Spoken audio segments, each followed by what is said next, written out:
Halo semuanya, saya Dinda Faira Al-Qadri. Di sini kita akan membahas jurnalistik. Apa itu jurnalistik? Jurnalistik adalah pekerjaan mengumpulkan, menulis, menyunting, dan menyebarkan berita dan karangan untuk surat kabar, majalah, dan media massa lainnya, seperti radio dan televisi. Selanjutnya, mengapa jurnalistik menjadi bagian dari komunikasi massa? Jurnalistik sangat berperan penting dalam menyampaikan informasi pada halayak ramai. Komunikasi massa akan membutuhkan jurnalistik untuk menyampaikan informasi. Dalam hal ini, media komunikasi yang digunakan adalah koran, majalah, televisi, radio, atau media sosial. Dalam komunikasi massa, jurnalistik juga berperan penting dalam memberikan hiburan saat menyampaikan informasi. Penyampaian informasi yang monoton tentu akan membuat penerima pesan menjadi cepat bosan, bahkan tidak menanggapi isi dari pesan tersebut. Selanjutnya, kita akan membahas sejarah jurnalistik. Jurnalistik bermula sekitar 100 hingga 44 sebelum Masehi pada masa pemerintahan Gaius Julius Caesar di Romawi. Julius Caesar disebut sebagai Bapak Pers.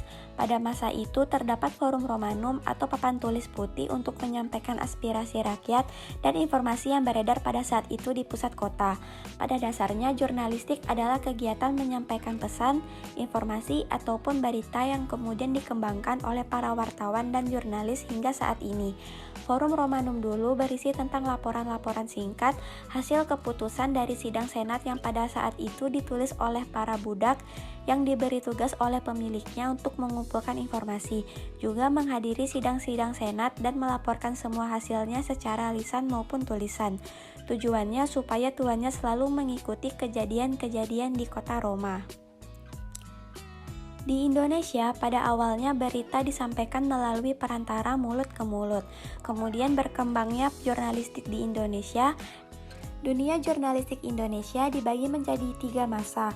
Yang pertama, jurnalistik kolonial yang ditandai dengan munculnya surat kabar Belanda yang bernama Bataviasche Noveles. Yang kedua, jurnalistik Cina dibuat oleh orang keturunan Tionghoa yang menerbitkan surat kabar sebagai media penghubung dan pemersatu kaum Tionghoa Indonesia. Dan yang ketiga, jurnalistik nasional yang dibuat oleh anak bangsa asli Indonesia sebagai media perjuangan dan alat pergerakan kemerdekaan pada abad ke-20. Selanjutnya kita akan membahas fungsi pers. Salah satu fungsi pers yang paling penting ialah sebagai media informasi. Masyarakat memiliki hak untuk mengetahui informasi mengenai berbagai hal, seperti informasi ekonomi, politik, hobi, dan berbagai bidang lainnya. Oleh karena itu, pers memiliki kewajiban untuk memberikan informasi yang akurat dan berimbang. Fungsi pers selanjutnya adalah fungsi pers sebagai media pendidikan. Dalam perkembangannya, pers juga turut andil dalam memajukan pendidikan di Indonesia. Sebagai media pendidikan, pers berperan penting dalam pengembangan wawasan dan ilmu pengetahuan hidup manusia. Dan fungsi pers selanjutnya adalah fungsi pers sebagai media hiburan. Adapun bentuk hiburan yang disajikan oleh pers tetap pada aturan yang berlaku, di mana hiburan harus tetap mendidik dan tidak melanggar nilai moral, HAM, agama, dan peraturan lain yang tidak diperbolehkan. Dan fungsi pers selanjutnya adalah fungsi pers sebagai media kontrol sosial. Fungsi pers berikutnya ialah untuk mengontrol, mengoreksi, mengkritik sesuatu yang bersifat konstruktif dan tidak membangun. Dan fungsi pers yang terakhir adalah fungsi pers sebagai lembaga ekonomi. Selain sebagai media hiburan dan kontrol masyarakat, pers juga merupakan lembaga ekonomi, di mana media massa tidak hanya bertujuan untuk menghidupi penerbit media massa sendiri, tetapi dituntut mampu membantu dan menyerap lapangan pekerjaan. Selanjutnya, kita akan membahas sistem pers dunia. Sistem pers dunia terdapat 4 sistem. Yang pertama, teori pers otoriter, yang kedua, teori pers bebas, yang ketiga, teori pers komunis, dan yang keempat, teori pers tanggung jawab sosial.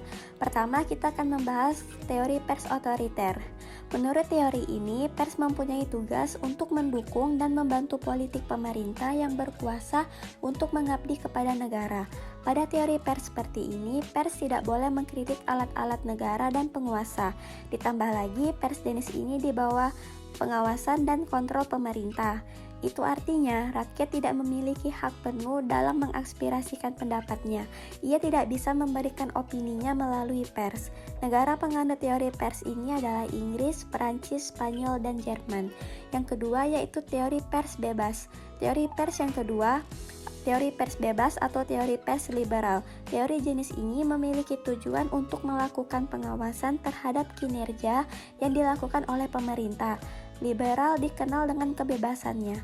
Namun sebebas-bebasnya pers dalam negara yang menganut demokrasi liberal, pers tidak leluasa untuk memfitnah, menyiarkan tulisan cabul, ataupun untuk menghasut.